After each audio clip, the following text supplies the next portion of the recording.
এ news Bangla সংবাদে আপনাদের স্বাগত।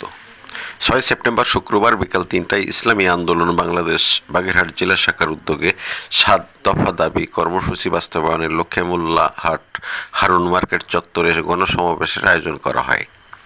সংগঠনের সহসভাপতি হাফেজ মাওলানা এইচ.এম. সাইফুল ইসলাম সাহেব প্রধান অতিথি হিসেবে বক্তব্য রাখেন।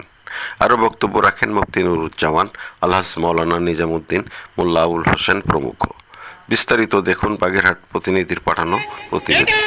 একমাত্র সবথেকে বড় অবদান চরমোনাই বিশেষ সৈয়দ মোহাম্মদ ফয়জুল করিম সাহেবের অবদান। কি বলেন আপনারা?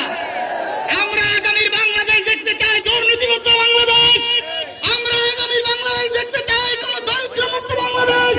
এই সাহেবের নেতৃত্বে বাংলার জমিন থেকে খুনি স্বৈরাচার হাসিনা পালিয়ে গেছে, লেজ গুটিয়ে পালিয়ে ভারত চলে গেছে। এটা কিনা সরকার হাসিনা থেকে প্রত্যেকটা একেবারে 56 পর্যন্ত এদেশের ইসলামী তাওহীদি জনতা রক্ত দিবে প্রয়োজনকে ইসলামী রাষ্ট্র আল কোরআনকে প্রতিষ্ঠিত করেছে। কারা কারা রাজি আছেন? প্রিয় হাজিরিন, আপনারা জানেন, আসেন আমরা বাংলাদেশ সংবিধান আল কোরআন সংসদে প্রতিষ্ঠা করার জন্য আমরা আপ্রাণ চেষ্টা করি। করব তো ইনশাআল্লাহ। নাস্তিক সরকার, এই সরকার ভারতের দাবিদার সরকার, এই সরকার ভারতের হিন্দু আইন শিক্ষা আমাদের দেশে প্রতিষ্ঠিত করতে চাইছিল। ঠিক না ঠিক? এই হিন্দু আইন সরকার বাংলার জমিনে হিন্দু আইন শিক্ষা প্রতিষ্ঠা করতে পারে না। ঠিক না ঠিক? ছাত্র আন্দোলনের মাধ্যমে স্বাধীনতা অর্জন করার পরে বাংলাদেশের জমিনে, এই মোল্লার হাটের জমিনে আজকে আমরা উন্মুক্ত ভাবে দিনই প্রতিষ্ঠান, দিনই আলোচনা, যে রাজনৈতিক যে আলোচনা করতে পারতেছি। আজকে এই স্বৈরাচার সরকার বাংলার জমিন থেকে উৎখাত হওয়ার পরে বিভিন্ন সমাবেশ স্থলে সমাবেশ করতে দেওয়া হয় নাই।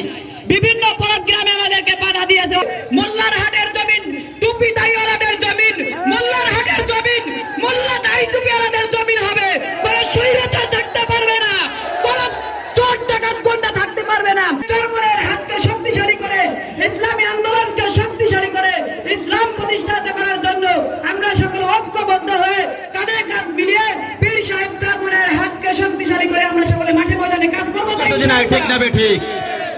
আপনারা জানেন, এই দেশের সরকার একটা অবৈধ সরকার ছিল। ঠিক না ঠিক? তার বলে ভারতের দাবিদারের বলে এরা আমাদেরকে স্বৈর শাসন আমাদের উপরে চালিয়েছে। আপনারা জানেন যে সরকার একটা ইসলামী সম্মিলিত একটা ইসলামী সরকার এদেশে প্রতিষ্ঠিত করার জন্য চেষ্টা করে।